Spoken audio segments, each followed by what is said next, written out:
자, 오늘은 우리 교재로 보면은 98조, 응? 그래서 행정법 관계의 내용이라고 하는 그 파트를 할 차례예요. 행정법 관계 내용. 행정법 관계 제목을 보면 행정법 관계는 다시 공법 관계라고도 얘기할 수 있는 거지, 그지? 그래서 우리가 지난 시간에 공부한 거 따지면 이제 소위 국가로 대표되는 행정 주체와 행정 객체와의 이 법적인 관계는 어느 계통의 법을 적용받느냐에 따라서 공법 관계와 사법 관계 이렇게 나누잖아, 그죠? 그래서 공법 관계를 다른 말로 행정법 관계라고도 부를 수 있다. 조금 좁혀서. 그래서 그러면 여기서 얘기하고자 하는 거는 국가로 대표되는 행정 객체와 이제 국민 사이에 이 법적인 관계를 맺을 때 그 내용은 뭐야? 서로 간에 권리 의무를 갖는다. 응? 그래서 어떤 그 관계 맺는 내용에 따라서 그래서 개인이 국가 등에 대해서 뭘 해달라고 요구하는 권리를 우리가 개인적 공권, 공법 관계에서의 권리라 그래서 개인적 공권. 반대로 어떻게 돼? 국가가 개인에 대해서 갖는 권리를 국가적 공권 이런 말로 표현해. 그죠? 네. 그래서 이제 여기 가볍게 이제 읽어봅시다. 그러면 공권 해놓고 공권이란 건 공법 관계에서의 권리야. 그럼 권리는 뭐야? 자기를 위해서 뭔가 해달라 이렇게 요구할 수 있도록 법이 인정하고 있는 힘 내지 이익이야. 응? 그래서 그런 정도로 가볍게 읽고, 근데 그 공권은 누가 권리자냐에 따라서 국가로 대표되는 행정주체가 갖는 권리, 국가적 공권. 응? 그래서 이 국가적 공권은 그냥 가볍게 읽고 지나가면 돼요. 그거에 시험이 초점이 있는 건 아니야. 그래서 뭐 세금을 부과하고 부과한 세금을 징수하고 이런 권리가 국가가 대표적 개인에 대해서 갖는 권리죠. 응? 우리의 관심사는 개인이 국가로 대표되는 행정주체에 대해서 갖는 권리, 개인적 공권에 있습니다. 그래서 그 아래쪽에 쌍가루 2번 개인적 공권에 초점을 둡니다. 그게 이제 시험의 포인트예요. 그래서 개인적 공권 여기를 중심으로 보면 개인적 공권은 의의는 여러분 가볍게 읽고 개인이 국가 등에 대해서 가지는 권리, 공법 관계에서의. 그래서 여기 이제 몇 군데가 포인트가 있어. 자, 쭉 포인트가 되네. 의의 빼고. 자, 반사적 이익과의 구별이라는 항목이 있죠. 거기는 중요한 포인트예요. 그러니까 자, 우리가 여기서 지금 공부하고 있는 게 개인적 공권이라고 표현을 하는 거.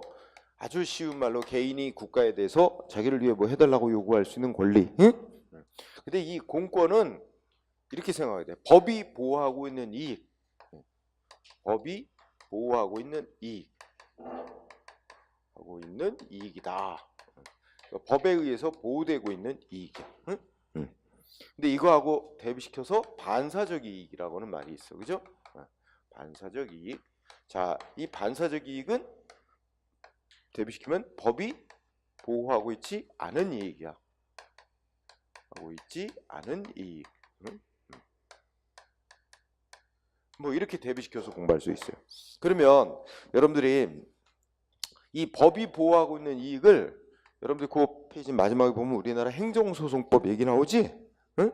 행정소송법 12조 원고적격 이런 파트 나오는데 거기 보면 뭐 취소해달라고 국민이 법원에 소송을 낸단 말이에요. 행정소송. 근데 어떤 자가 소송을 제기할 수 있다고 돼 있냐면 행정기관이 자기한테 한 법집행조치, 처분 등을 취소해달라고 청구할 법률상 이익이 있는 자가 제기할 수 있다고 돼 있어. 이 법률상 이익이 바로 법이 보호하고 있는 이익을 뜻해. 그러니까 이 꼴은 뭐야? 이게 우리 실제 행정소송법 같은 데서는 법률상 이익이란 말로 표현이 되고 있는 거야. 그러면 결국 이 공권이라는 거는 법률상 이익과 동의어로 봐도 무방한 거야. 응? 법에 의해서 보호되고 있는 이익을 침해당한 자가 구제받기 위해 소송할 자격이 있다. 이런 논리가 된 거지. 응? 자, 그러면 여기서 나왔듯이 자, 법률상 이익은 이제 국가의 어떤 행정 조치로 자기 법이 보호하는 이익 침해당하면 어떻게 돼? 침해당한 자는 침해되면 뭐 할 수 있어? 소송 제기, 행정소송 제기할 수 있다. 이 소송을 제기할 자격이 인정된다. 그지? 그게 원고적격이라는 거예요. 소송을 제기할 자격, 그를 원고, 될 수 있는 자격이 인정된다. 응?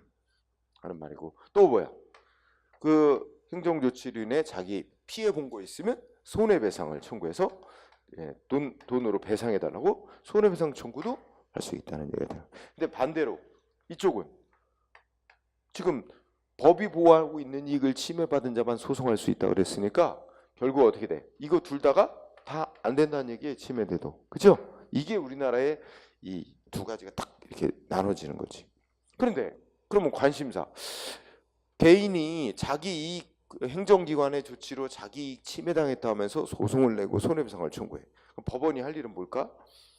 이 사람이 침해받았다고 주장하는 이익이 법에 의해 보호받은 이익을 침해받았는지, 보호되고 있는 이익을 침해당한 건지, 아니면 법이 보호하고 있지 않은 이익을 침해받은 건지, 이걸 따져볼 거 아니야.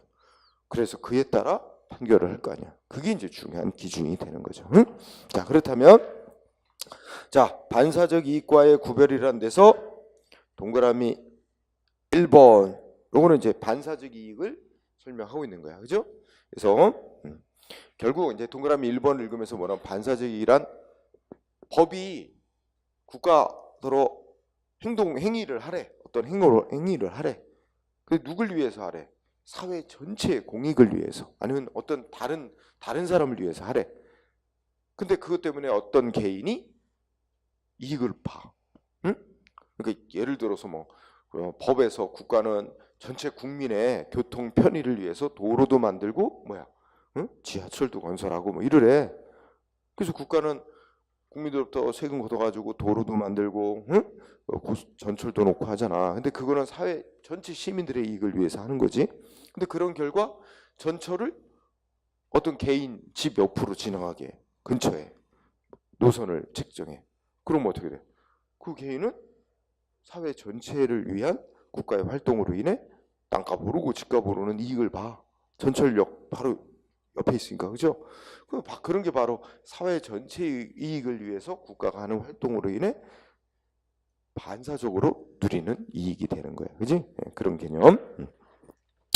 자, 그렇다면 여기서 제일 중요한 건 동그라미 2번이야. 응? 즉 공권, 권리는 어떻게 돼?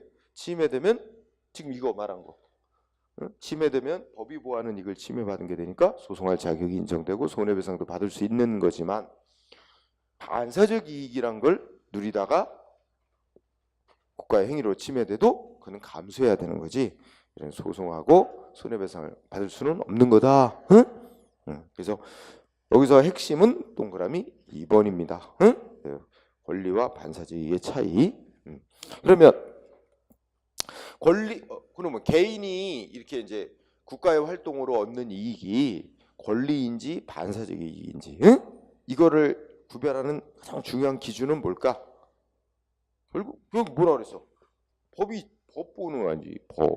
법을 봐야지. 법에서 개인의 이익을 보호하고 있는 건지 아닌지, 이 법이 구별 기준이 되는 거야. 법 보고. 그래서 그 얘기를 하고, 그 다음에 오른쪽에 올라가면은 성립 요건 얘기하죠. 응? 성립 요건. 여기 또 이제 중요한 거야. 즉 개인이 국가에 대해서 권리를 가진다. 응? 권리가 있다. 이렇게 하려면 세 가지 요건. 옛날에는 세 가지 요건. 근데 오늘날은 두 가지 요건만 충족되면 된다 그런다. 그래서 첫 번째 뭐가 있어야 돼? 옛날 용어로는 강행법규성이라는 말을 표현했어. 그러니까 이걸 글자 그대로 보면 국가더러 어떤 행위를 해라 하고 강제적으로 하도록 법이 정하고 있어야 된다, 이런 얘기였어 옛날에. 응? 근데 이제 오늘날은 조금 용어를 다른 말로 좀 쉽게 말하면 국가에게 의무가 있어야 된다 하는 말이야. 그래서 괄호 속에 있는 게 이제 행정 주체, 그러면 가장 대표적으로 국가잖아, 그지? 국가에게 뭔 행위를 해야 할 의무가 있어야 된다 이거지. 응? 그래서 1번. 그런데 국가에게 의무가, 법적으로 뭐 해야 될 의무가 있다. 그럼 국가에게 의무가 있으면 개인은 자기를 위해서 해달라고 요구할 권리가 당연히 있는 거냐? 그건 아니다. 하나 더 생각해야 된다. 조금 아까 얘기했듯이 국가에게 어떤 행위를 해라 하고 의무로 정해놨는데 그거 누굴 위해서 하라는 거냐? 이걸 따져봐야 돼. 응? 그래서 국가가 사회 전체 이익을 위해서 해라. 법이 그런 목적으로 사회 시민들 전체의 이익을 위해서 해라 이렇게 돼 있으면 특정 개인을 위해서 하라고 돼 있는 건 아니잖아. 응? 그러니까 개인이 자기를 위해서 해달라고 요구할 수 있는 권리라고 하려면 법이 개인의 이익을 보호하기 위해서 그 행위를 해라 하고 규정을 해놨다는 점이 인정이 돼야 된다는 거야. 응? 그래서 동그라미 2번 이 사익보호성이라고 표현해. 개인의 이익을 보호하기 위해서 법에서 국가대로 어떤 행위를 해라 이렇게 의무로 정해진 거라 해야 된다 이거지. 응? 그래서 지금 동그라미 1, 2, 3번이 있는데 1, 2번이 중요한 거예요 오늘날에. 응? 그래서 거기 첫째 줄 사익보호성의 거기 문장 읽어봐. 자, 행정주체는 국가라고 생각해 봅시다. 국가에게 어떤 뭘 해야 된다 의무가 있다 의무가 존재한다 그래서 그거 하나만 가지고 언제나 바로 개인한테 그 행위 나한테 해줘 이렇게 요구할 권리가 바로 인정되는 건 아니다. 왜냐면 그게 공익을 위해서 하라고 돼 있을 수도 있는 거니까. 응? 개인을 위해서 하라고 돼 있는 건지 공익만을 위해서 하라고 돼 있는 건지 그걸 또 따져봐야 될 문제다. 응? 그래서 동그라미 1, 2번이 중요. 그 다음에 3번은 옛날 용어로는 의사력의 존재 이렇게 얘기를 했어. 이 의사력이라는 말은 개인이 자기의 의사를 관철시킬 수 있는 힘 있어야 된다 이런 말인데 그러면 요거는 어떤 상황이냐면 그러면 자 법에서 국가에게 뭔 행위를 해라 이렇게 돼 있고 또 뭐야 개인은 그게 개인의 이익을 위해서도 하라는 취지다. 그래서 개인이 나한테 해줘 하고 국가에게 요구했어. 근데 국가가 안 해줘. 그러면 어떻게 돼? 개인은 끝까지 자기의 이익을 관철시킬 수 있는 힘 그게 이제 소송이란 말이야. 재판 그게 인정되고 있어야 된다. 재판을 청구해서라도 끝까지 자기의 법이 보호하고 있는 이익을 얻어내야 된다. 얻어낼 수 있어야 된다. 그 얘기였어. 그걸 옛날 용어로 의사력의 존재라고 표현했는데 이제 쉬운 말로 바꾸면 괄호 속에 있듯이 재판을 청구할 권리가 보장돼 있어야 된다. 이렇게 얘기했어. 그죠? 근데 이런 얘기가 3번 같은 얘기가 나오게 됐던 배경은 과거에 그 국민이 재판 청구 소송할 수 있는 사항을 법에 딱 정해놓고 그것만 소송할 수 있도록 하고 있었던 시대에는 이게 국민이 재판을 청구할 수 있도록 법이 인정하고 있어야 된다. 응? 규정이 돼 있어야 된다. 이런 게 이제 필요했었지. 근데 오늘날은 너무나 당연하게 얘는 국가를 상대로 소송할 수 있는 권리가 보장되고 있기 때문에 즉 여기 이제 행정법적 용어로 과거에는 소송 대상에 대해서 열기주의라는 제도를 택하고 있었으나 오늘날은 개괄주의라는 제도를 택하고 있기 때문에 그죠?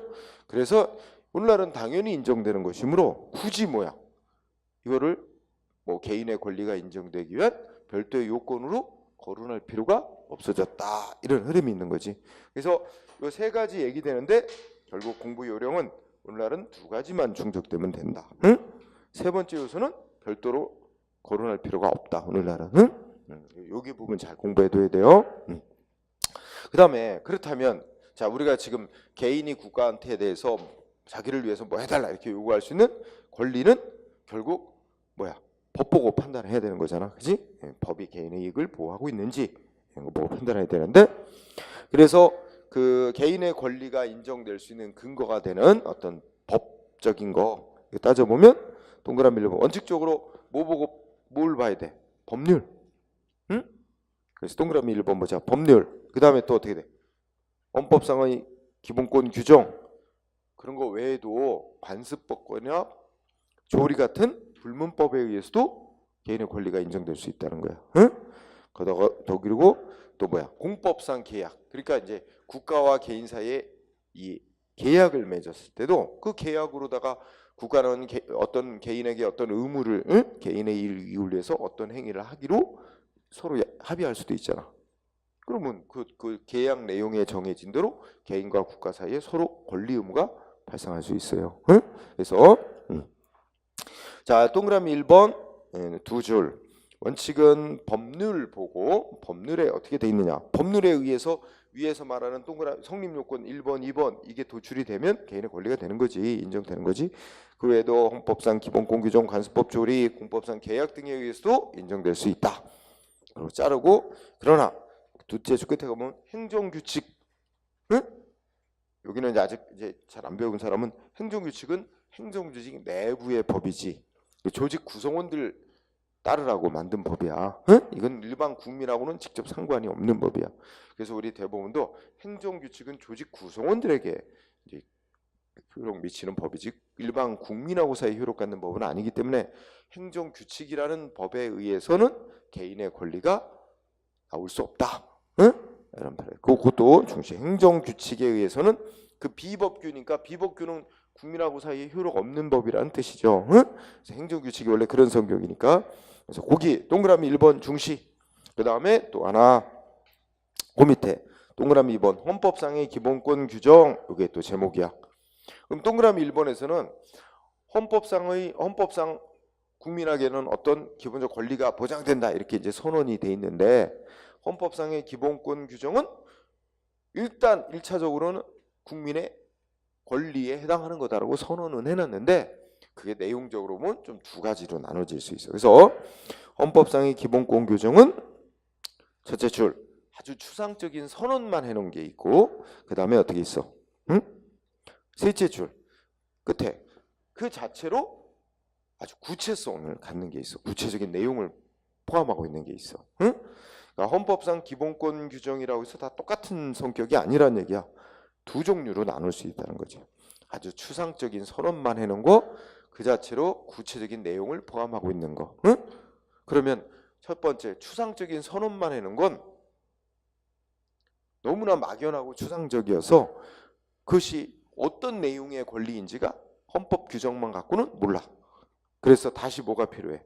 국회가 법률로 헌법이 선언한 이 개인의 기본적 권리라는 건 요러요러한 내용이다라고 법률로 구체적인 내용을 정해놔야 비로소 그 내용이 구체성을 갖게 돼서 개인이 그런 거 그게 이제 개인에게 보호되는 이래서 개인이 국가의 행위로 그런 법이 정한 그 구체적인 이익 침해당했을 때 소송 제기할 수 있는 거야. 권리 침해당했다고. 반면에 헌법 규정만 갖고도 그 자체로 구체성을 갖는 거 있어. 그죠? 그런 거는 바로 국가 행위로 침해되면 나 권리 침해당했어. 헌법상의 기본권 침해받았어. 해가지고 바로 소송 제기가 가능하다는 얘기가 되는 겁니다. 그래서 자 동그라미 2번도 매우 중요해서 헌법상의 기본권 규정 아주 추상적인 거 그 다음에 셋째 그 자체로 구체적인 거 두 종류로 나눠지며 첫 번째 아주 추상적인 선언에만 그치는 거는 법률에 의해서 다시 그 내용이 구체적으로 정해질 필요가 있다. 그런 것의 대표적인 예가 뭐야? 사회적 기본권에 속하는 거래. 우리가 이제 헌법상 국민의 기본적 권리로 정해놓은 게 그게 세 종류로 나눠요. 이제 그 뭐 자유권적 기본권, 뭐 사회적 기본권, 청구권적 기본권, 뭐 이런 식으로 나누거든. 어쨌든 그 뭐 우리 헌법을 아직은 안 하니까. 그래서 추상적인 거 이거로 사회적 기본권 같은 건데 이런 거는 헌법 규정만 갖고 헌법 규정에 의해서 헌법이 정한 기본권 침해당했다고 바로 소송 제기 안 된다 이거지. 책에는 거기 안 써놨지만 즉 여러분이 그 동그라미 2번에서 헌법상의 기본권 규정 이게 이제 제목으로 잡고 추상적인 거 그 자체로 구체적인 거 이렇게 둘로 나눈다고 얘기했지. 그러면 추상적인 거는 어떻게 된다? 헌법상의 기본권 침해당했다는 이유만 갖고 소송 제기 허용 안 되는 거야. 응? 헌법상의 기본권 규정 침해 당했다는 이유만 갖고 소송 제기 안 돼. 그런데 밑에 그 자체로 구체적인 거 있지? 이거는 바로 헌법상의 기본권 침해 당했다. 바로 소송 제기가 가능하고 이 차이를 가져와. 이거 좀 이따 판결을 보면 알 수 있어. 그래서 자 동그라미 2번도 매우 중요. 자 그러니까 우리 부연 설명하면 우리 마지막 부분에 신체의 자유라는 걸 예로 들었지? 그럼 헌법에서 뭐라고 써놨냐면 모든 국민은 뭐야? 신체의 자유를 가진다. 그럼 신체의 자유라는 게 어떤 내용의 권리야? 신체의 자유권이라는 게. 그 누가 뭐 다시 뭐 법률로 신체의 자유권이란 뭐야? 응? 뭐 손과 발을 자유롭게 움직일 수 있는 권리다. 응? 뭐 눈동자를 자유롭게 움직일 수 있는 권리다. 이거 법률로 그 내용을 구체로 써놔야 정해놔야 비로소 국민들이 어떤 내용의 권리인지 알아? 그거 하나도 필요 없잖아. 누구나 다 알아. 신체의 자유권이란 자유롭게 신체를 움직일 수 있는 권리야. 응? 안 써놔도 당연한 거지. 그런데 그 위에 거 추상적인 거 예를 들면 모든 국민은 쾌적한 환경에서 생활할 권리를 가진다. 도대체 어떤 환경이 쾌적한 환경인지 알 수가 없네. 그죠? 사람마다 기준도 다 다를 테고. 그러니 이거는 쾌적한 환경이라는 게 뭔지가 구체적이지가 않아. 그러니 뭐가 필요해? 국회에서 법률로 헌법에서 말하는 쾌적한 환경이란 뭐 소음은 어느 정도, 먼지 농도는 어느 정도, 뭐 이런 식으로 그 구체적인 내용이 정해져야 쾌적 환경에 관한 내용이 법률로 다시 구체적으로 정해져야 그 의미가 명확해지지. 그런 게 필요한 거야. 그래서 그런 차이가 있다. 옳고 알아두고요.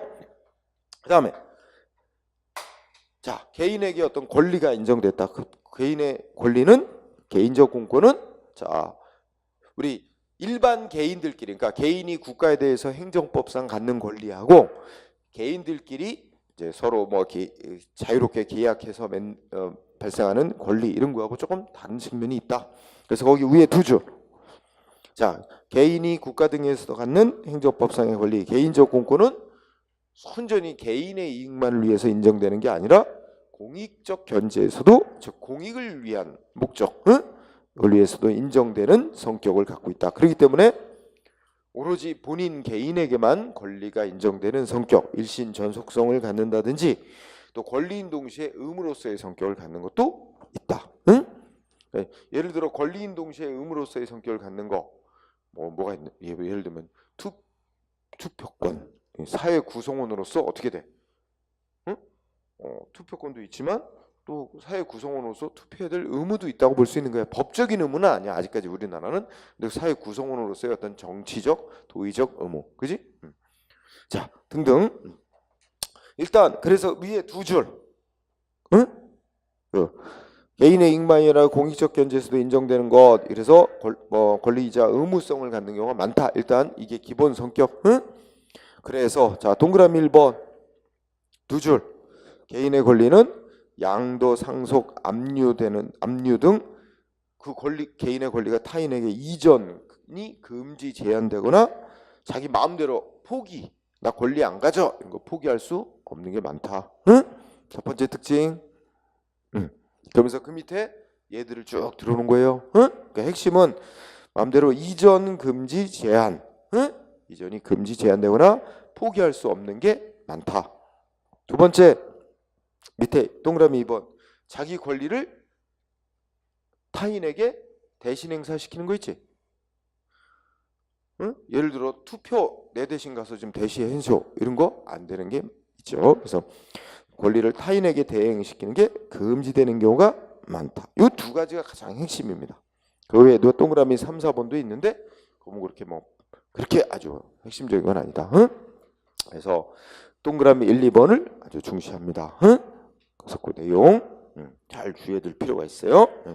자, 그 다음에 그러면 우리가 지금 이제 이렇게 정리한 걸 우리 판례로 한번 확인해 봅시다.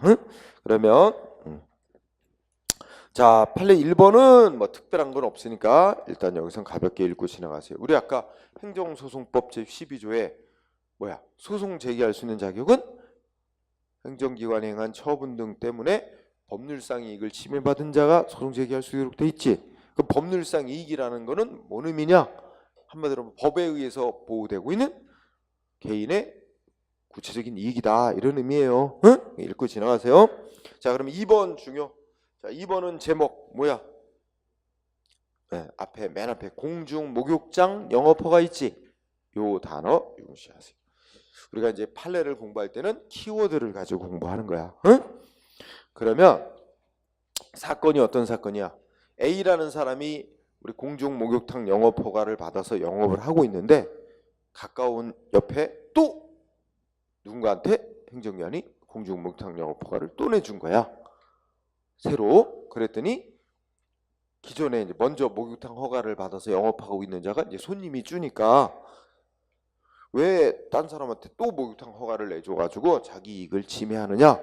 이래서 새로 목욕탕 허가 내준 거 소송을 낸 거야. 자기 이익 침해한 조치라고. 문제는 소송 제기할 자격이 있으려면 그 법이 보호하고 있는 이익을 침해당한 자만 소송 제기할 수 있다 그랬잖아. 그런데 기존에 목욕탕 허가 내준 게 너만 여기서 독점해서 영업할 수 있는 권리를 준다. 이게 아니라는 거지. 응? 공중 목욕탕 영업 허가는 너만 이 동네에서 독점해서 영업할 권리를 주는 거다. 이건 아니고 단지 사회 질서 유지를 위해서 뭐야? 공익을 위해서. 응? 일단 아무나 목욕탕 영업 허가를 못하도록 금지해 놓고 사회 해를 끼치지 않을 요건을 갖춘 자에 한해 허가를 금지를 풀어주는 거야. 허가. 응? 그래서 너는 여기서 영업해도 돼. 이것뿐이었던 거야. 자, 절대로 너만 여기서 독점해서 영업할 권리를 준다. 이런 조치는 아니라는 거지. 응? 단지 그동안 이제 법으로 금지해 놓았던 걸 이 사람한테는 금지를 풀어줌으로써 요건 가졌다고 영업을 해도 된다 한 것뿐이었어. 근데 운 좋게도 그동안에는 다른 사람이 허가를 신청한 사람이 없었다든지 해서 다른 목욕탕 허가가 안 나오니까 그동안 혼자 영업을 하면서 돈을 벌어왔던 거지. 응? 근데 이제 또 누가 신청을 해오니까 행정위원회는 요건 구비하면 허가 내주는 거야. 그래서 그러면 그동안 혼자 영업해서 돈 벌어왔던 이익은 뭐야? 아무나 영업을 해서는 안 되도록 허가 없이 영업하면 안 되도록 공익을 위해서 금지해 놓은 데 따라 반사적으로 누려온 이익일 뿐이다. 그러면 이제 이 기존 목욕탕 영업자는 어떻게 돼? 그동안 혼자 영업해 오면서 이익 보고한 건 권리로서 보장되어 온 이익이 아니라 반사적으로 누려온 이익을 누리다가 그 침해받는 거에 불과하니까 소송 자격이 없다 이 말이죠. 그리고 그래서 재판 거부당하는 거죠. 소송 자격이 없는 자가 소송해서. 그럼 어떻게 공부할까? 자, 키워드 공중 목욕탕 영업 허가는 그 첫째 줄에 사업 경영의 권리를 설정하는 형성적. 그러니까 이 말의 뜻은 너만 요 동네에서 독점해서 영업할 권리를 준다. 이런 건 절대 아니고 그때 두 번째 줄에 뭐라 그랬어? 첫째 끝에 경찰 금지 해제에 불과. 그지? 그러니까 이게 금지 풀어주는 데 불과한 거래. 영업 금지를 풀어주는 거에 불과. 금지 해제에 불과. 이 꼴은 뭐야? 단순히 허가해 준 거에 불과. 그지? 자, 그럼 키워드가 그거다. 공중 목욕탕 영업 허가는 금지 해제에 불과. 이꼬로 허가에 불과한 행위다. 그러면 어떻게 돼? 응? 넷째 줄 반사적 이익. 이게 이제 연결되는 거야. 그럼 반사적 이익 침해당한 자는 소송할 자격이 없다는 결론이 가는 거고, 이와 똑같은 얘기들이 3번 유기장 영업 허가. 응? 뭐 유기장 영업 허가는 뭐 오락실도 이럴 수 있고 놀이 시설 이런 거 있죠? 그런 걸 말하는 거예요. 응? 네. 똑같은 논리. 그 다음에 4번도 어때? 4번의 키워드는 어떤 단어? 첫째 줄 그쪽에 석탄 가공업에 대한 허가. 이때 목욕탕 영업 허가 똑같은 논리야. 거기도 읽어보면 이거 너만 석탄 가공업 해라 하고 독점적 권리 준 조치래? 아니래. 너는 해도 돼. 요건 구비했으니까 너 해도 돼. 금지했던 거 풀어준 거에 불과하대. 그래서 똑같이 그동안 석탄 가공업 하면서 뭐 이익 봐왔던 건 반사적 이익을 누려온 건데 불과. 아무나 못하도록 금지해 놓은 데 따른 공익을 위해서 금지해 놓은 데 따라 반사적으로 누려온 이익. 그지? 따라서 결론은 다 다른 사람한테 또 새로 허가내 줬다고 기존 업자가 소송할 자격 없다 이거죠. 다 똑같은 논리니까. 그러면 또 5번도 마찬가지야. 5번은 키워드가 한의사 면허야. 응? 한의사 면허는 너만 한약 만들어 팔아라 독점권 주는 거래? 아니래. 이것도 뭐야? 법이 정한 금지 해제, 금지 풀어주는 허가에 불과하대. 그래서 한의사 면허 금지 해제 허가에 불과한 조치. 그럼 똑같은 말이야. 목욕탕 영업 허가. 그럼 한의사들이 허가를 받아갖고 한약을 그동안 지네들만 팔아왔어. 그동안. 근데 그거는 법으로 니네만 독점해서 팔아라 권리 준 게 아니고 국가가 다른 사람한테는 풀어주질 않으니까 그동안 반사적으로 누려온 이익일 뿐이야. 그러다가 이제 국가가 정책적으로 양약사들한테도 일부 한약을 만들어 팔 수 있도록 허용을 하니까 한의사들이 반박 맺고 소송을 냈는데 그럼 반사적으로 누려온 이익을 침해받은 거니까 소송할 자격이 없다. 똑같은 얘기야. 그래서 다 중요. 그러면 6번도 마찬가지다. 똑같은 거야. 6번 첫째 줄 뭐 나왔어? 상수원 보호구역 설정 이 단어로 기억을 해보세요. 그러면 우리 아마 길 가다 그런 데 많이 봤지? 어디서부터 어디까지는 상수원 보호구역. 이게 이제 뭐 수도법 이런 법에 의해서 상수원 보호구역이라고 이제 지정이 되게 돼 있는 지정을 하고 그 상수원 보호구역으로 지정된 구역에서는 오염을 유발시키는 행위는 일체 못하게 금지합니다. 그죠? 그래서 낚시도 못하게 하고 여러 가지 하는데 그러면 거기가 이제 깨끗한 수질이 유지되잖아. 그럼 상수원 보호구역으로 지정. 근데 상수원 보호구역으로 지정하는 건 목적이 어디에 있대? 공익에 있대. 공익에. 사회 전체 공익. 그죠? 그 특정 개인을 위해서 하는 게 아니고 상수원 보호구역을 지정을 해서 설정을 해서 그 깨끗하게 수질을 유지하고 이런 거는 공익을 위한 목적이래. 그래서 어딘가가 상수원 보호구역으로 설정이 됐고 깨끗한 수질 유지가 돼. 오염을 오염 유발 행위를 못하게 하고. 그런데 그 부근에서 거주하는 주민들이 있어. 근데 그 상수원 보호구역에서 물 끌어올린 거 가지고 수돗물이 만들어져서 공급이 돼 왔어. 그러니까 그 지역 주민들은 깨끗한 수돗물을 공급받아온 거야. 그런데 갑자기 이제 그 상수원 보호구역이 딴 데로 저 멀리로 옮겨진대. 응? 그래서 끝에 가면 끝부분에 가면 지역 주민들이 행정기관이 상수원 보호구역을 변경한대잖아. 딴 데로. 그러니까 이 주민들이 그러면 자기들이 뭐 그동안 그 깨끗한 수돗물 공급받아 왔었는데 그거를 뭐 못 받게 된다. 그런 이익을 침해받게 된다 하면서 행정기관이 상수원 보호구역을 변경하려는 조치에 대해서 자기들의 이익을 침해하는 조치니까 취소해라 이러고 소송을 냈나 봐. 결국 이 주민들이 그동안 누려왔던 이익이 뭐냐, 이게 법에 의해 보호받아온 이익이었느냐 아니냐가 중요한 거잖아. 근데 이거는 법이 공익만을 보호하려는 목적이 있어서 그로 인해 깨끗한 수질이 유지됨으로써 반사적으로 누려온 이익일 뿐이지 법이 보호하는 이익이 아니었다. 그러니까 지역 주민들은 소송할 자격이 없다. 이런 논리가 똑같죠. 지금 다 같은 논리.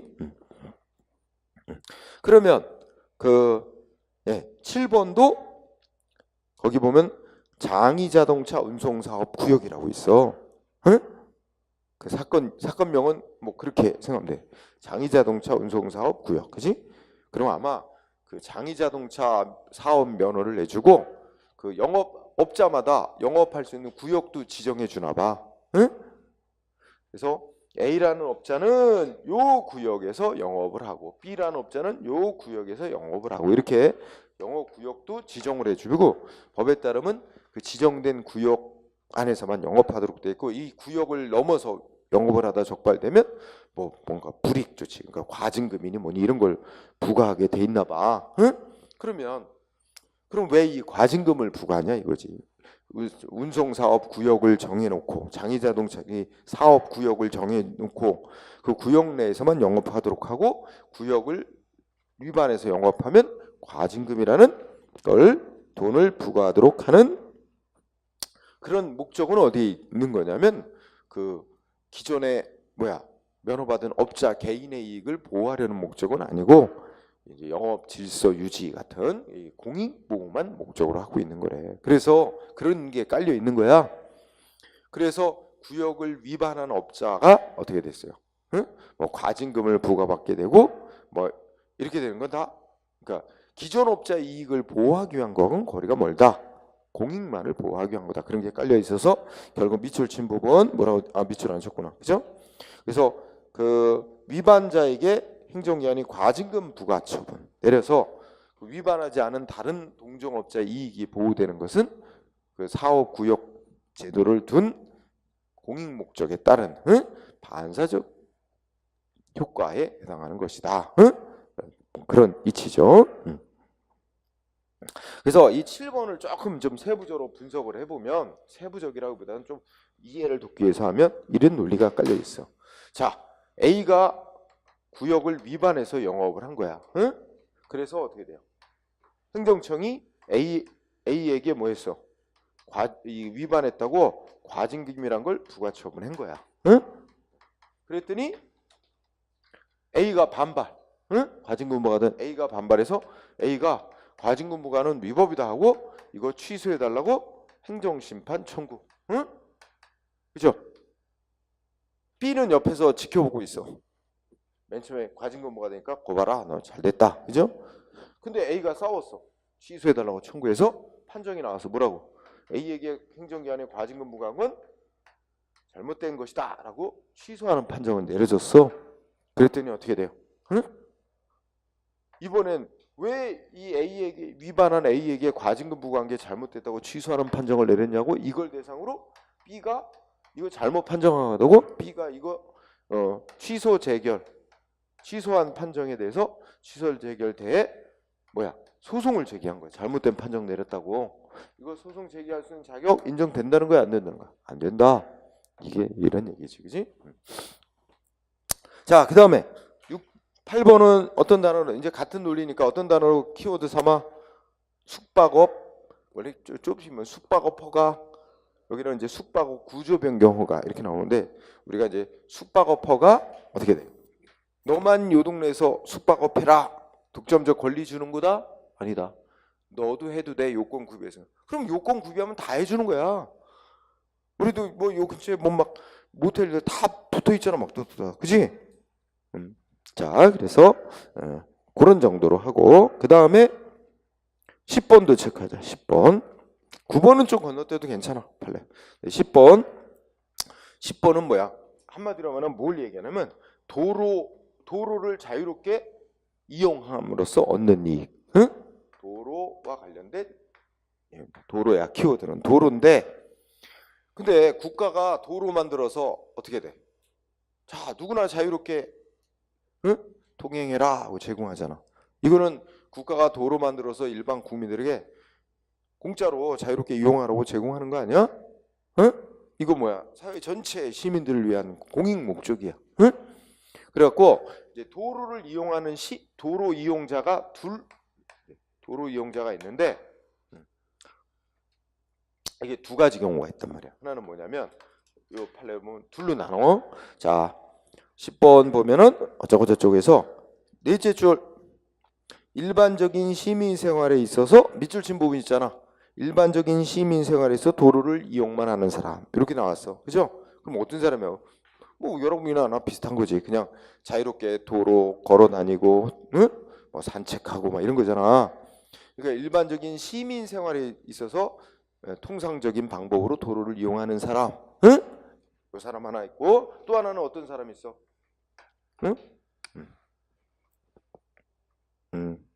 그 밑에 줄. 특정 개인의 생활의 개별성이 강한 직접적이고, 아니야, 딱 들어맞는 말이 없네. 특정 개인의 생활에 있어서 생활의 개별성이 강한 직접적이고 구체적인 이익을 가지는 사람, 뭐 그런 정도로. 그런 사람, 그 특정 개인의 생활의 개별성이 강한 직접적이고 구체적인 이익을 부여하고 있어서 그 정도로 끊고, 그런 사람을 뭐라면 도로에 인접한 주민, 인접주민 이렇게 말할 수 있어. 인접주민. 일반적인 시민,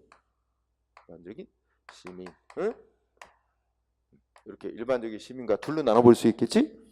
그러면 도로가 이렇게 이제 제공되고 있으니까 일반적인 시민이 자유롭게 도로를 이용하면서 얻는 이익은 공익을 위해서 도로 만들어 제공하는 데 따라 반사적으로 누리는 이익.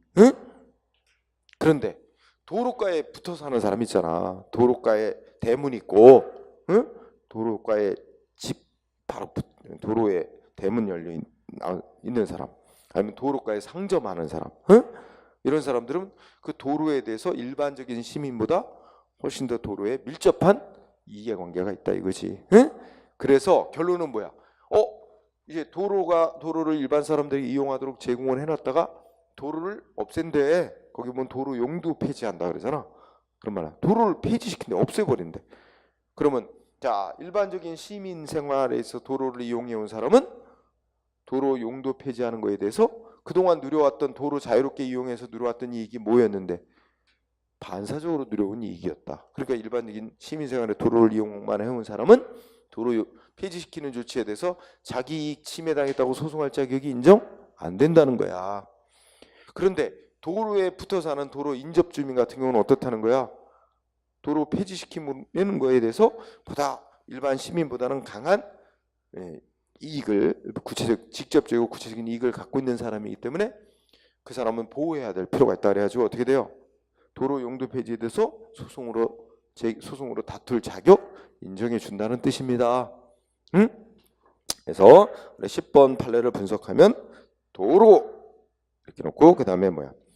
일반적 시민생활에 도로 이용하는 사람은 도로 용도 폐지, 도로 없애는 거에 대해서 반사적 이익 침해받는 데 불과하니까 소송할 자격이 없지만 그 밑에 특정 개인의 생활의 개별성이 강한 직접 구체적인 이익을 부여하고 있어서 이 정도 그러면 그런 사람들 도로 인접해서 도로 붙어서 사는 사람, 이 도로 인접 주민에게는 뭐야? 일반 시민과 좀 달리 봐야 된다 하면서 도로 용도 폐지시키는 것에 대해서 소송으로 싸울 자격 인정한다.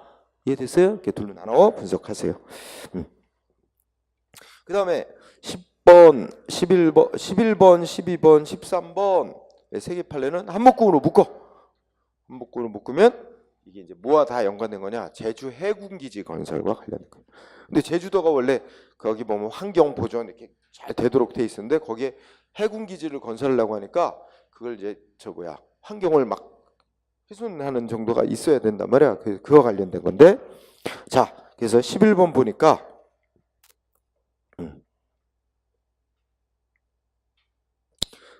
핵심 11번은 두 번째 줄 끝에 절대 보존 지역 변경 축소. 응? 이 단어를 겁니다. 절대 보존 지역 변경 내지 축소 사건. 그지? 그러면 어느 지역을 정부에서 뭐로 지정해 놨다는 거야? 행정기관이. 절대 보존 지역으로 지정을 해 놓은 거야. 응? 그러면 절대 보존 지역이니까 거기는 어떤 환경을 훼손시키는 행위 절대 금지되고 있는 거지, 그지? 근데 그러니까 그 동네에 사는 주민들은 그렇게 절대 보존 지역으로 지정이 돼서 아주 오염되지 않은 깨끗한 환경에서 생활해왔어, 자연환경에서, 그죠?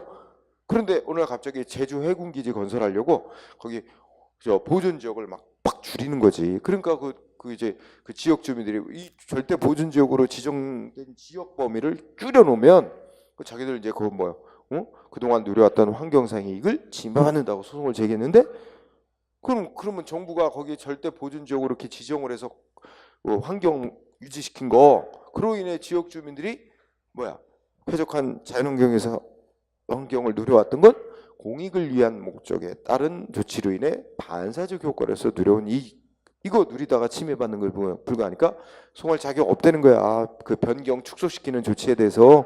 응? 자, 똑같아. 그 다음에 12번은 여러분들이 키워드 가장 작게 보면 순영원이란 단어로 기억하면 되지. 자, 여기서는 소송을 제기한 자가 누구냐면 순영원이야. 응? 그러면 순영원의 이름으로 법이 보호하는 환경상의 이익을 침해당했다면 소송을 냈어요. 그랬더니 판결은 뭐야? 야, 환경권 내지 환경상의 이익을 누리는 자는 사람이다. 사람이 환경상의 이익을 누리는 거지. 순영원 같은 단체, 법인 이거는 환경상의 이익을 누리는 자가 아니다. 그러니 환경상의 이익을 침해받았다는 게 있을 수가 없는 얘기다. 그러니까 소송 제기할 자격 없다. 그래서 키워드는 순영원은 뭔가 환경상의 이익을 침해하는 어떤 조치가 있다 해도 그 소송할 자격이 없는 거다. 응? 그렇게 기억하면 되겠죠? 그러면 13번.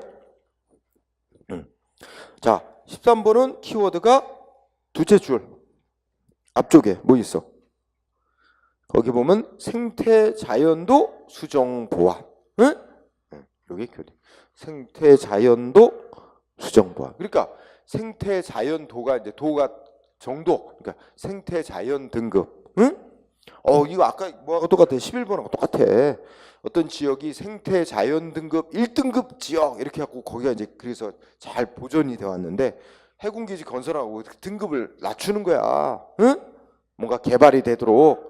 이러니까 또 지역 주민들이 환경상이 침해당했다고 소송했는데 그것도 애초부터 생태 자연도 등급을 이렇게 몇 등급으로 정해놓고 환경 보존하는 건 공익만을 위한 목적이다. 지역 주민들의 이익을 보호하고자 하는 건 아니다. 그럼 그동안 지역 주민들이 환경상이 누려왔던 것보다 반사적 효과로서 이익을 보아온 거다. 그러니 그 이익이 침해된다 해도 소송할 자격이 인정이 안 된다. 그렇죠? 다 논리 같은 논리입니다. 응? 그러면 14번 판례는 뭐 그렇게 자주 나온 건 아니지만 논리가 똑같으니까 이제 정부에서 어디를 문화재로 지정을 하고 이거 보존하는 건 무슨 목적이야? 공익 목적이래요. 근데 그 문화재로 지정을 해서 그 보존이 잘 됨으로써 이제 일반 시민 또 그 지역의 주민들이 문화재를 누리는 이익, 향유하고 누리는 이익은 공익보호에 따른 반사적 이익. 그래서 그것도 논리 똑같으니까 알아두고요. 그죠? 자, 그 다음에 새 책은 2018년 판례를 15번이라 해서 하나를 더 넣었어요. 근데 아마 작년 판 책은 없을 거예요. 그게 뭐냐면, 자, 간단히 줄이면 이거 저 사건이다. 그 유승준 사건. 유승준 스티브 유, 유승준이라고 예전에 그 가수 활동 하다가 미국 이중 국적 갖고 있었지. 한국 국적과 미국 국적. 그지? 그런데 한국 국적을 싹 포기하고 군대를 안 갔잖아. 그래서 미국인이야. 근데 이제 한국에 들어오고 싶은데 그래서 우리나라 입국 금지 시켜놨어요. 괘씸해서 법무부에서. 근데 우리 한국에 들어오겠다고 그러니까 자 스티브 유라는 사람은 외국인인데 외국인이 우리나라에 입국하겠다고 사증 발급이라고 하는 단어가 나와.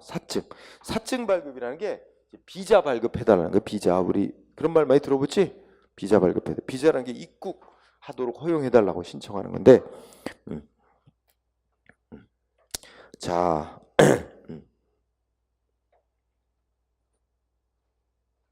자 외국인이 우리나라로 입국하게 해달라고 신청했는데 사증 발급을 거부했어.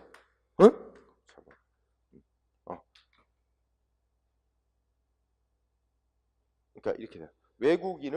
외국인의 사증 발급 신청에 대한 거부 처분.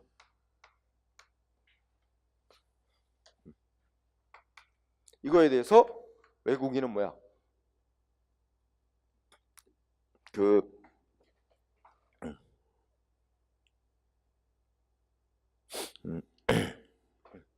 이거에 대해서 외국인은 거부 처분 취소해달라고 청구할 원고 적격이 인정 안 된대.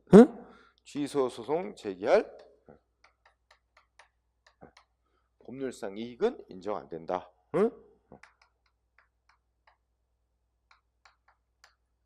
없다 이겁니다.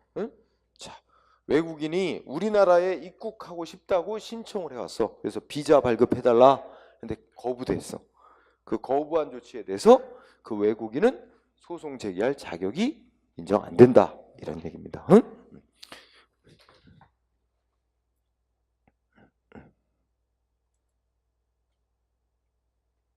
근데 이거하고 좀 비교를 하면 뭐가 있냐면 그 귀화 허가 이거 거부 처분. 귀화 허가 그다음에 또 뭐가 있냐?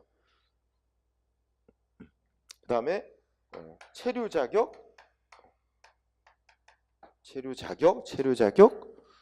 변경 거부 처분. 체류 자격 변경. 그다음에 뭐야? 또 이거 두 가지 귀화 허가해달라고 신청, 체류 자격 국내에 머물 수 있는 자격 변경해달라는 신청, 변경 신청에 대한 거부 처분. 그 다음에 우리나라에 들어와 있는데 강제 퇴거 명령. 이거에 대해서는 어떻게 된다? 자, 요 위에 거하고 아래 거하고 어떤 차이점이 있나 한번 간단히 생각해보자. 위에 거는 아직 우리나라에 입국 안 한 사람이야. 위에 거는 외국인이 아직 우리나라에 들어오기 전이야. 우리나라에 입국하게 해달라고 신청하는 거지. 근데 이거는 여기 있는 외국인은 여러분 우리나라 이 귀화 허가 받으려면 그 외국인이 국내에 5년 이상 거주해야 됩니다. 이미 국내에 들어와 있는 사람이지. 또 체류 자격 변경 신청을 하지. 그럼 국내에 들어와서 무슨 예를 들면 유학생 신분으로 들어왔단 말이야. 국내에 입국해서 학업을 마치고 유학생을 마치고 국내에 취업을 한다. 그러면 이게 이제 유학생으로 국내에 이제 머무는 게 허가됐다가 이제 취업하는 자로 체류 자격이 변경되는 거예요. 그럼 그 신청 이런 거거든. 그래 그런 거 이거 다 그리고 이미 국내에 들어와 있던 사람 나가라 하는 게 이제 강제 퇴거 명령. 이건 다 공통점이 뭐야? 외국인데 이미 국내에 들어와 있는 사람들 이런 사람들에 대해서는 이거에 대해서는 뭐야? 이거 취소해달라고 소송할 제기할 취소소송 제기할 원고 적격이 있다는 거야. 응? 법률상이 있다. 이렇게 해서 구분을 좀 해놓으세요. 그래서 요쪽하고는 요 차이가 있는 거지. 응? 그래서 4층 발급 신청에 대한 거부는 아직 우리나라에 입국을 하기 이전이라 이 외국인은 우리나라한테 입국하게 달라고 신청을 해볼 수 있지만 그걸 안 해줬다고 그래갖고 외국인이 소송할 자격까지는 없다. 응? 근데 밑에 여기는 이미 입국 허가를 받아가지고 국내에 들어와 있던 사람이다. 국내에 들어왔던 사람이 더 머물게 해달라 뭐 이런 거에 대해서 거부하는 건 그건 이거 위에 거랑 달리 봐야 된다. 이건 어느 정도 법이 보호하고 있는 얘기다. 이런 논리라는 얘기. 자, 그 다음에 자 개인적 공권의 성립 요건 및 근거 이렇게 얘기를 하는데 자 중요한 판례 2번 판례 중요해요. 2번. 이건 또 나중에 또 나오겠는데 2번에 이렇게 시작되죠. 제소기간이 이미 도과하여 불가증력이 생긴 행정처분. 그러니까 소송하려면 기간 내에 소송을 제기해야 되는데 행정소송 이미 소송기간 지나버렸어. 그죠? 자 그래서 이거 좀 중요하게 보세요. 판례 나중에도 또 나오지만 이번 판례는 좀 중시해서 자 소송 제기할 수 있는 기간이 이미 지나서 불가증력이 생긴 행정처분에 대하여는 밑에 셋째 줄 특별한 사정이 없는 한 그 행정처분 변경해달라고 청구할 신청권 없다 이겁니다. 응? 특별한 사정이 없는 한 변경해달라고 신청할 권리 인정 안 된다. 중시. 그러면 이 말 속에는 특별한 사정이 없는 한 변경 신청권 인정 안 된다. 그러면 특별한 사정이 있으면 허용된다. 그 특별한 사정이 두 가지로 말하고 있어요. 그 중간쯤에. 중간에 뭐 있어? 법에서 신청권 있다고 규정을 해놨거나 응? 아니면 규정은 없지만 법 해석상 신청권이 인정되는 것으로 돼 있는 경우 응? 법 해석상 인정되는 경우 따라서 그 두 가지 경우라면 소송기간 놓쳤더라도 행정청한테 야 이거 변경해줘 하고 신청할 권리가 인정될 수 있고 신청권이 있는 사람이 신청의 원고에 대해서 거부하는 건 권리를 침해하는 행위가 돼서 원고 적격 내지 소송 대상 다 인정되는 거예요. 응? 그래서 이거 여러모로 많이 나오는 거니까 2번은 꼭 알아두고 자 3번은 어떤 의미의 판례일까? 우리 아까 이론 공부할 때 우리 판례가 뭐 한다 그랬어? 국민하고의 효력 없는 조직 내부법인 행정규칙에 의해서는 뭐가? 개인의 권리가 인정되지 도출되지 않는다 그랬지. 그래서 자 3번 제목 서울특별시에서 정한 철거민에 대한 시형아파트 특별분양 개선 지침 요거는 법인데 성격이 뭐래? 응? 넷째 줄 행정 지침에 불과 서울시 조직 내부에 있어서의 내부 지침에 불과 이 말을 다른 말로 바꾸면 뭐야? 행정 규칙의 성질을 갖는 것. 응? 그러면 이거는 조직 내부법에 불과한 거고 국민하고의 시민하고의 효력 갖는 법은 아니기 때문에 그 지침에 정한 요건에 해당하는 자라고 해서 자기한테 시형 아파트 분양해달라고 요구할 권리가 인정되는 건 아니다. 그로부터. 그래서 이것도 알아둘 필요가 있습니다. 그 다음에 4번 판례 또 한번 나오겠지만 셋째 줄 가운데 조리상 이 단어를 유의하세요. 조리는 성문의 법 아니잖아. 불문법적으로. 그러면 앞에 문장부터 조리상으로도 불문법적으로도 개인의 권리가 인정될 수 있다 이 말입니다. 그죠? 그래서 우리 검사 임용 신청하고 그거 신청받아서 어떻게 처리하고 이런 거에 대해서 성문의 명시적 법 규정은 없지만 그죠? 그래서 그 셋째 줄에 명문 규정이 없지만 조리상 그죠? 응? 임용권자는 신청자들에게 응답해 줄 의무가 있다. 그렇죠? 네. 그 응답해줄 의무가 또 공익만이 아니라 개인의 이익을 위한, 신청한 개인의 이익을 위한 의무다. 그러면 어떻게 돼? 개인에게는 응답해달라고 요구할 신청권이 있다, 권리가 있다, 이렇게 나오는 거지. 그럼 그 신청권이 있는 사람의 신청받고 거부하면 소송 대상인 거부 처분이 된다, 이런 논리가 또 나온 거고. 자, 4번 알아두고요. 그 다음에 6번. 6번도 이거 손해배상 할 때 연관이 되는데, 자, 첫째 줄, 공무원에게 부과된 직무상 의무. 이게 이제 중요한 단어죠. 공무원에게 의무를 부여해 놨어. 법에서 공무원의 직무상 의무를 규정을 했어. 근데 그 의무가 오로지 공익만을 위한 의무냐, 개인을 위한 의무냐, 이거에 따라 엄청 반대의 결론이 나와요. 그래서 자, 공무원에게 부여된 직무상 의무 이렇게 해놓고, 자, 읽어나가자. 그 의무가 오로지 누구만을 위한 의무. 첫째 줄, 공공 일반의 이익만을 위한 의무, 내지는 행정조직 내부 질서만을 위한 의무라면 어떻게 돼요? 공무원이 설령 그 의무를 위반해서 어떤 개인, 국민 개인에게 피해가 생기더라도 그거는 배상할 책임 없다는 얘기지. 왜냐면 그러면 그 개인의 이익은 법에 의해 보호되는 이익이 아닌 거잖아. 응? 그럼 법이 보호하는 이익을 침해받은 게 아니니까, 그지? 그 다음에 반대로 어떻게 돼? 그래서 결론이, 자, 공무원에게 부여된 직무상 의무가 공공 일반의 이익만을 위한 의무라든지 행정기관 내부 질서를 규율하기 위한 의무라면, 두 번째 주가 그렇다면 어떻게 돼? 그러한 의무 위반으로 어떤 개인에게 손해가 난다 하더라도 배상 책임이 없는 건데, 이제 둘째 주 끝에 결국은 셋째 줄이네. 셋째 줄 앞머리. 공무원에게 직무상 부여된 의무가 개인의 안전과 이익을 보호하기 위한 의무라면, 그죠?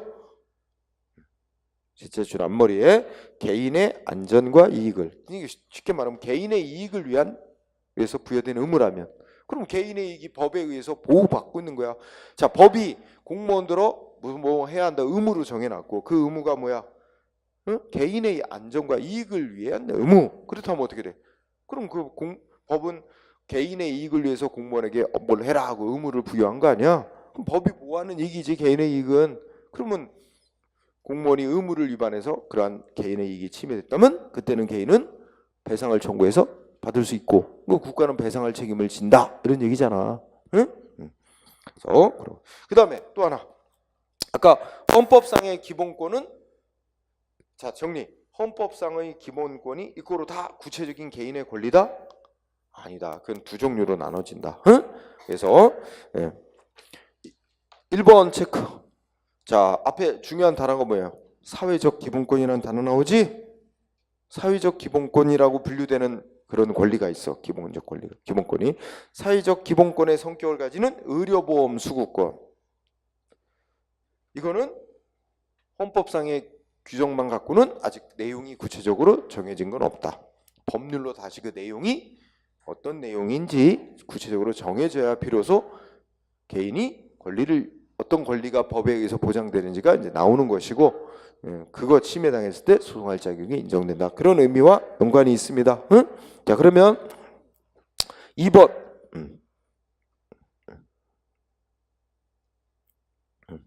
자, 첫째 줄.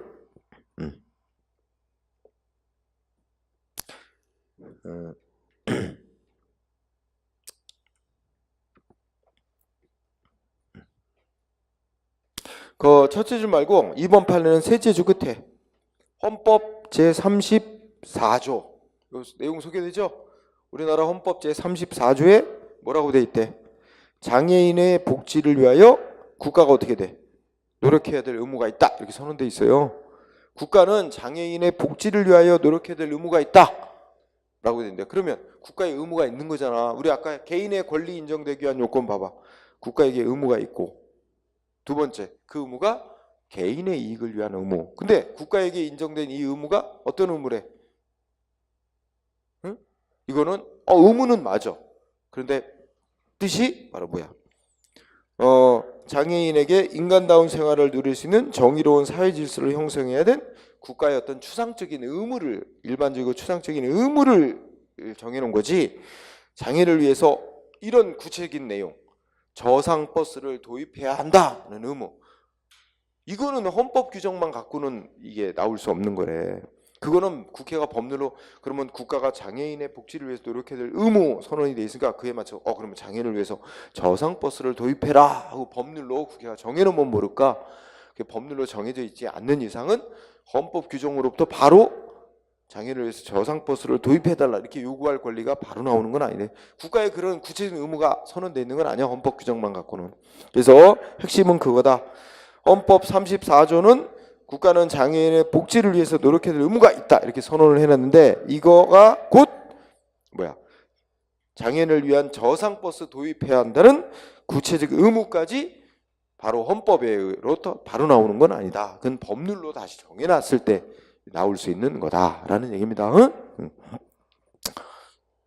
그 다음에 3번 판례. 헌법상 모든 국민은 근로의 권리를 가진다. 근로의 권리. 응? 그러면 근로의 권리도 사회적 기본권으로 분류되는 것으로서 근로의 권리는 결국 국가가 국민들한테 일자리를 늘리기 위해서 여러 가지 노력해야 될 의무가 있다라는 선언이고 할 뿐이지, 나한테 어떤 일자리 줘 이렇게 구체적으로 요구할 수 있는 그런 권리까지는 아니다 이거지. 그래서 근로의 권리, 국가에 대해서 직접 일자리를 청구하거나 일자리 대신에 생계비 달라고 청구할 수 있는 그런 권리는 아니다. 응? 그죠? 또 그 밑에 줄에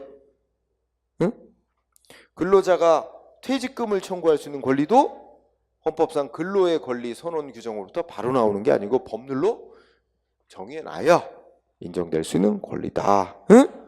그죠? 다 요것들 3번도 중요. 마찬가지로 4번도 제목, 공무원 연금 수급권과 같은 사회보장 수급권, 이게 제목이지. 이것도 사회적 기본권으로 한 종류로서 역시 법률로 구체적인 내용이 정해져야 하는 거다. 응? 헌법 선언만 갖고는 그 내용이 구체적이지 않다. 응? 또 5번은 그럼 환경권. 환경권입니다. 환경권. 그래서 5번의 두 번째 줄 앞머리에 환경권이라는 단어가 키워드야. 응? 환경권. 그 앞에는 이제 헌법 35조 내가 써놓은 거야. 모든 국민은 건강하고 쾌적한 환경에서 생활할 권리를 가진다. 아까 얘기했지, 너무 막연하고 추상적이라고. 그래서 그래서 이 막연하고 추상적으로 선언해놓은 이 환경권 침해당했다라고 바로 소송할 수는 없다는 얘기야. 응? 그래서 특히 넷째 줄 끝에 환경 두 개의 단어, 환경 영향 평가 대상 지역 밖에 거주하는 주민. 그러면 법률에서 무슨 사업을 벌이고 시설을 설치하면 그 시설 설치하는 곳으로부터 반경 몇 킬로 이내에 환경에 미치는 영향을 평가하도록 하는 법률이 있어. 근데 그 법률은 그 환경 영향 평가하도록 한 대상 지역 안의 주민들의 환경상 이익을 보호하려는 거지. 그 지역 밖의 거주민까지 보호하려는 건 아니다라는 게 하나 있고, 두 번째는 그 헌법상의 환경권 침해당했다라는 이유만 갖고는 소송할 자격이 주어지진 않는다는 취지가 들어있는 겁니다. 그래서 5번도 중요. 그럼 마찬가지야. 6번도 환경권 나오지. 환경권 침해당했다는 이유로 공사 금지해달라 이런 청구권 거기서 바로 나올 수 없다는 얘기입니다. 환경권. 그 다음에 7번 판례는 7번 판례는 첫째 줄, 만나고 싶은 사람을 만날 수 있는 권리. 만나고 싶은 사람을 만날 수 있는 권리는 첫째 끝에 헌법이 보장하는 기본권, 인간으로서의 존엄과 가치, 행복 추구권에 포함되는 기본권인데, 이거는 우리가 만나고 싶은 사람을 만날 수 있는 권리가 어떤 내용의 권리이냐? 그 법률로 누구를 만날 수 있는, 누구를 만나요? 이런 걸 다 써야 돼? 그러면 쓴다는 것 자체가 우습잖아. 당연하지. 내가 개인이 만나고 싶은 사람 언제든 만날 수 있는 거지, 그지? 이건 법률로 그 내용을 구체적으로 무슨 내용의 권리라고 말할 필요도 없는 거 아니야. 응? 그러면 교도소에 갇혀 있는 사람, 근데 어떻게 돼? 아무래도 이거는 좀 교도소에 구치소에 수감돼 있거나 이런 사람은 또 좀 법률로 제한을 할 수는 있지. 아무나 막 못 만나게 할 수도 있지. 응? 그 목적을 위해서. 그래서 셋째 줄에 보면은 구속된 피고인이나 피의자가 타인하고 만날 수 있는 권리, 타인과의 접견권도 결국 이거 뭐야? 헌법이 보장하는 뭐야? 만나고 싶은 사람을 만날 수 있는 권리의 내용인데, 다만 교도소에 갇혀 있는 구속된 사람은 아무래도 좀 제한이 필요하다. 뭐 탈옥을 모의할 수도 있고 하니까 그런 거죠. 그래서 그 구속된 피고인이나 피의자의 접견권은 헌법상 보장되고 있는 이 만나고 싶은 사람을 만날 수 있는 권리를 갖다가 법률로 다시 써놓은 거지. 법률로 써놔야만 비로소 그 내용이 뭐다라는 걸 알 수 있는 건 아니다라는 얘기. 이런 거는 법률로 내용을 구체적으로 안 정해놔도 이미 헌법상의 선언만 갖고도 그 내용이 뭔지가 구체적으로 정해지는 권리다. 뭐 그런 뜻입니다.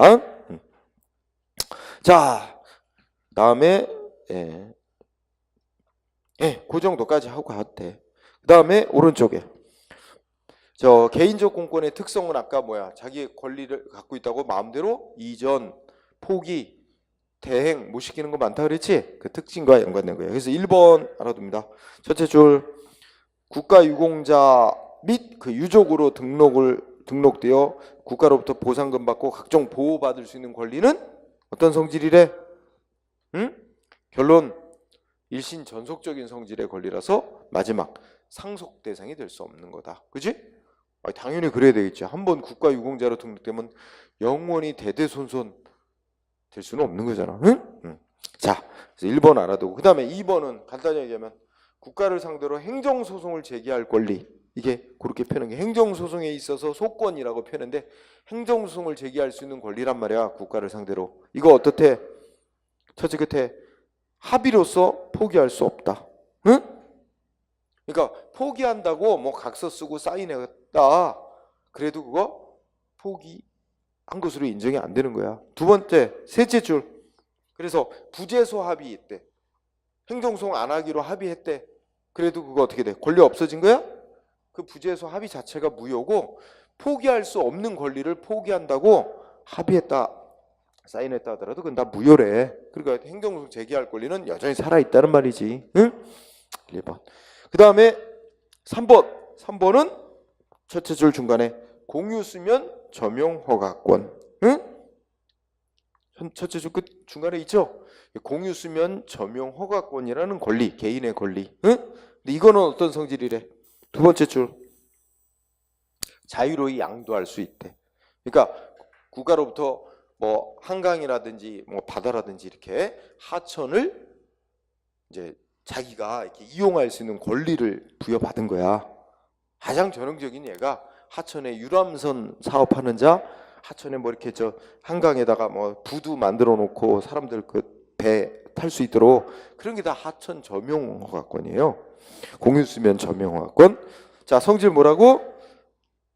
그 두 번째 줄, 자유로이 양도할 수 있는 권리다. 응? 이런 것도 있다는 거지. 응? 그 다음에 네 번째 끝에 국가나 지방자치단체에 대해서 보조금을 청구해서 받을 수 있는 권리. 응? 그러면 요거는 예를 들면, 여러분 우리 시내버스 사업자들 있지? 시내버스 사업자들 정부로부터 뭐야? 저 기름값 다 보조받아요. 응? 그러면 그 보조금 받을 권리. 근데 이 시내버스 업자가 있는데 뭔가 은행에 대출을 왕창 받았는데 뭐 제때 못 갚는 거야. 그러니까 은행에서 그 시내버스 그 사업을 압류를 하는 거지. 근데 그 업자의 뭐 재산이라는 걸 압류를 하는데, 이 버스 회사가 시로부터 기름값 보조금 받을 권리 있는데 그거를 압류했는데, 결론은 뭐야? 그거는 그 은행 같은데 인정될 수 있는 게 아니다. 응? 오로지 뭐야? 그 보조금 받을 시내버스 업자한테만 인정되는 권리라는 거지, 보조금 받을 거. 그래서 자, 국가나 지방자치단체한 보조금 청구 채권은 뭐야? 양도 금지된 거다. 그러니까 강제 집행, 뭐 압류 같은 거 대상이 될 수 없다. 응? 그래서 그 밑에 보면 그 뭐야? 여객자동차 운수사업자에게 지급하는 보조금, 이게 쭉 설명이 있지? 그러니까 뭐 여기 인천시가 인천 시내버스 업자에게 기름값 보조금 이제 주게 돼 있는데, 시내버스 업자가 보조금 받을 권리, 응? 이거는 압류 같은 거 될 수가 없는 거다. 오로지 지방자치단체 인천시하고 시내버스 업자 사이에만 주고받을 수 있는 권리일 뿐이다. 하는 얘기죠. 그래서 그 위의 문장, 국가나 지방자치단체는 보조금 청구 채권은 양도금지, 그래서 강제집행, 압류 같은 거 대상이 될 수 없다.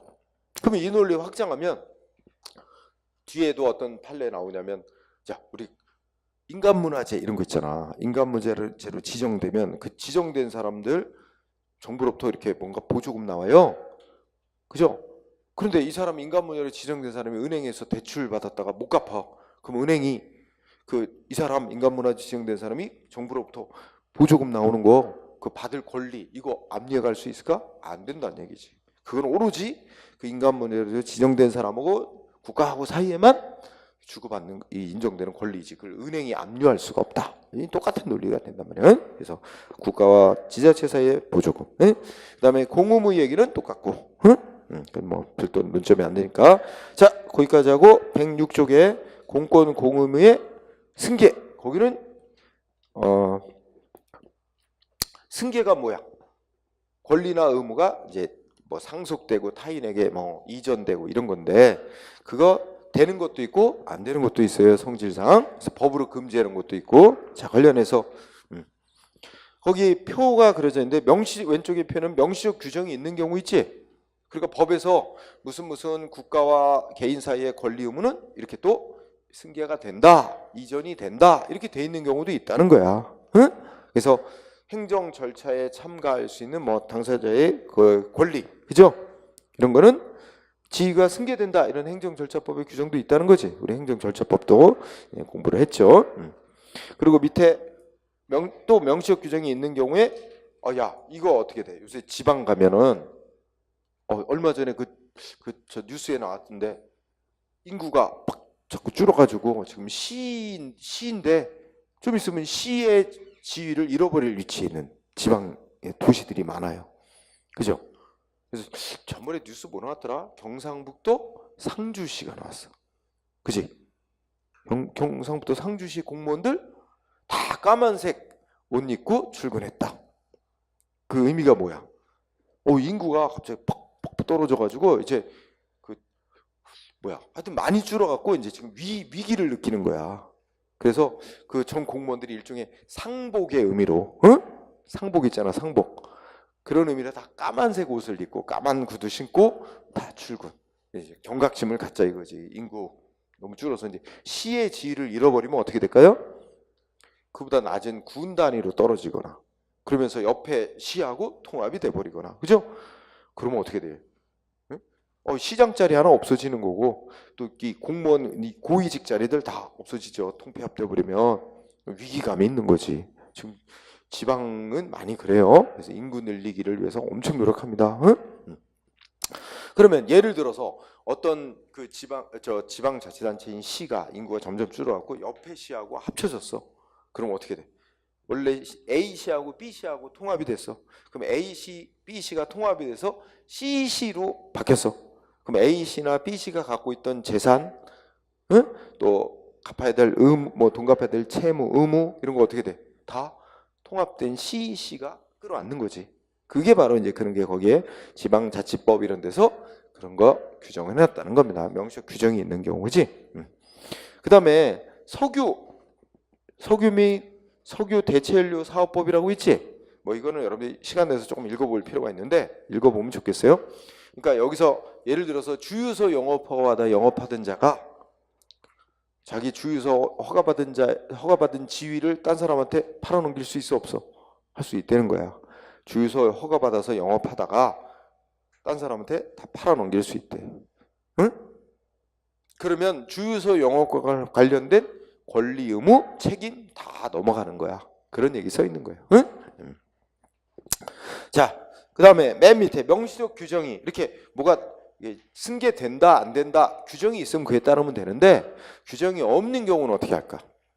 없는 경우는 그 성질을 봐야 돼. 응? 그래서 아까 같이 뭐 국가유공자로 등록되어서 정부로부터 보호받을 수 있는 권리는 그 성질상 그 상속 이런 거 될 수가 없는 성질의 권리다 이렇게 판결하듯이. 그래서 마지막에 뭐 있어?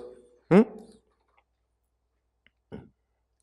자, 뭐가 될 수 있어? 둘째 줄 끝에 대물적인 성질의 것. 응?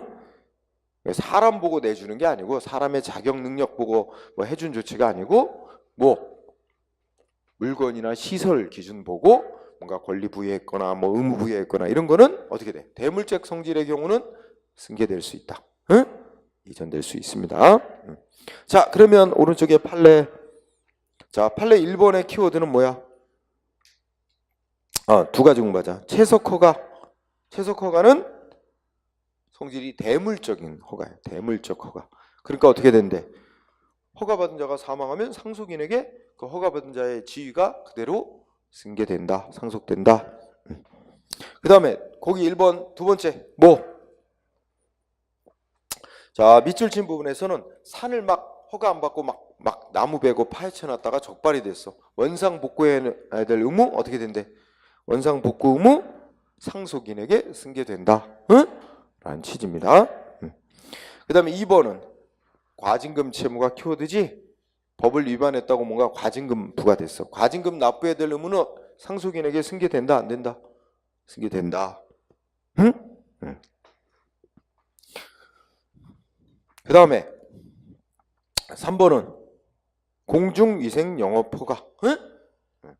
이발소 영업 이런 거였는데 공중위생 영업 허가받은 자가 영업하다가 뭐 위반했어. 뭐 영업정지 받을 위반 행위를 했어. 그러면 어떻게 된대?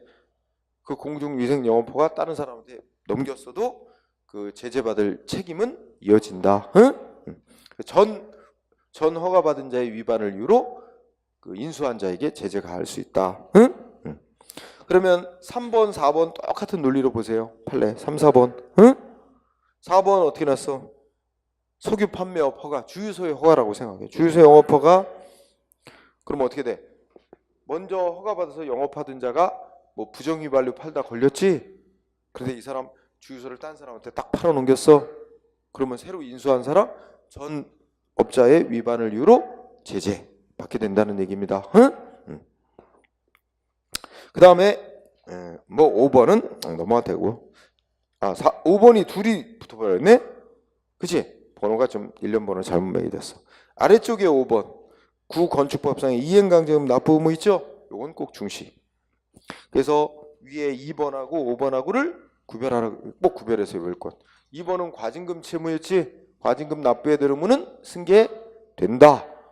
근데 밑에 이행강제금 납부해야 될 의무는 승계되지 아니한다. 이거 꼭 대비해서 결론을 공부해 놓으세요. 이미 여러분들 이제 뒤에 강론을 먼저 공부하고 왔잖아. 우리 순서상. 그러니까 강론이란다. 뒤에 실효성 확보수단도 공부했죠. 이건 그러니까 알 수 있어요. 그 다음에 9번. 9번이 아니라 7번. 7번은 어떻게 돼? 밑줄 친 거 보면 개인택시 면허를 개인택시 운송사 면허 양수한 사람은 개인택시 면허는 사고팔고가 허용이 되고 있어요. 법적으로. 개인택시 면허를 양수한 사람은 양도인의 지위를 그대로 승계하는 거다. 그렇기 때문에 결론은 행정청은 어떻게 할 수 있대? 개인택시 면허 운송사업에 대해서 양도 양수 신청받고 인가해준 뒤라도 그 양도 양수가 있기 이전에 있었던 양도인에 대해서 면허 취소할 사유가 있었으면 양도인이 면허 취소받을 사유가 있었다면 그 이미 넘어갔거든. 개인택시 면허는 양수인에게 넘어갔어도 그 양수인에 대한 넘어간 개인택시 면허 취소할 수 있다. 양도인에게 위반 사유가 있었다면 양수인에게 넘어간 면허 취소할 수 있다. 그래서 7번 중시. 거기까지 하고 쉬는 시간을 잠깐 갖고 개인의 권리 확대 경향 거기서부터 빨리 해봅시다.